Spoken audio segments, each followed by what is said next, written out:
Tout commença il y a 800 ans. À l'époque vivait un homme à la surface nommé Joy Boy et une sirène dans l'océan nommée Poséidon. Cependant, les deux ne pouvaient pas se voir car la race des hommes-poissons était destinée à rester au plus profond de l'océan. Pour pouvoir vivre ensemble, le garçon joyeux décida alors de créer une gigantesque arche appelée Noah pour pouvoir ramener tous les hommes-poissons à la surface. Grâce au pouvoir de Poséidon, capable de commander au roi des mers de porter le navire jusqu'à la surface.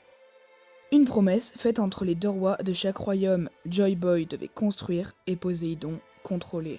Seulement, il y a 800 ans, un terrible incident provoqua la rupture de l'accord. Joy Boy, proche de Wano Kuni et du clan Kuzuki, grava grâce à leur aide sur des stèles indestructibles nommées poneglyphes ce qu'il se passa ce jour-là. Seulement, ces stèles, dernière mémoire dans l'ancien monde et trop dangereuses pour le gouvernement mondial à l'origine de cet incident, fut éparpillée dans le monde pour que sa lecture soit impossible.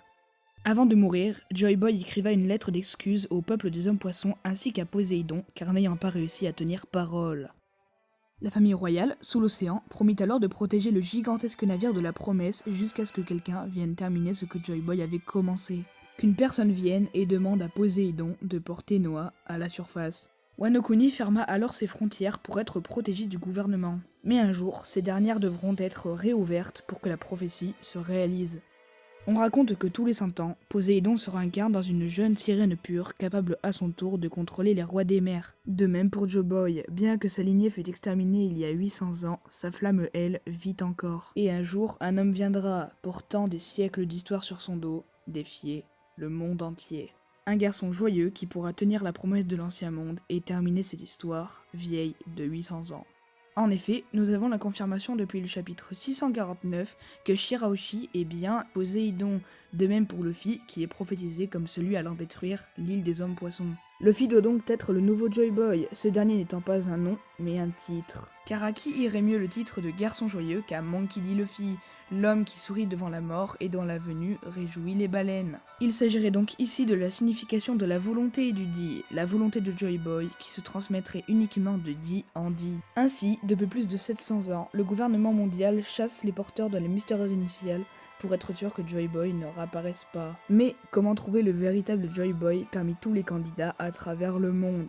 Tout simplement grâce au pouvoir de Im-sama. Nous sommes au chapitre 908 et le Gorosei, à genoux devant la mystérieuse figure, demande quelle lumière de ce monde doit disparaître. Une purge s'impose pour être sûr que la volonté de Joy Boy et de Poséidon ne se recroisent plus jamais.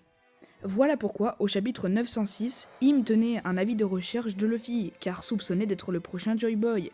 Il est celui qui allait libérer le monde du gouvernement mondial. Le chapeau de paille géant serait alors une tombe, et la chambre froide du chapitre 906 serait alors le tombeau de tous les Joy Boys réapparus dans l'histoire, mais tués par le gouvernement.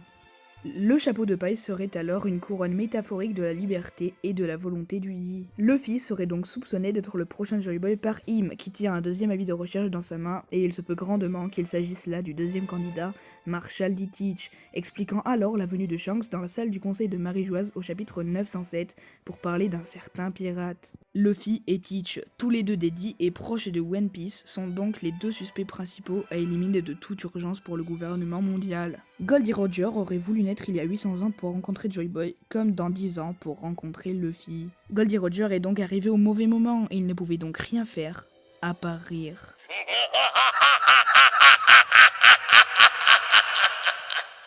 Expliquant alors aux membres les plus importants de son équipage que le moment venu, il faudra guider le jeune homme vers le One Piece. Et il est stupéfiant de voir que tout était prévu depuis le début par l'auteur. Crocus, au chapitre 105, comprend que Luffy est sûrement le garçon que Roger attendait. Rayleigh, au chapitre 503, dit que lui aussi attendait de rencontrer un jour Luffy.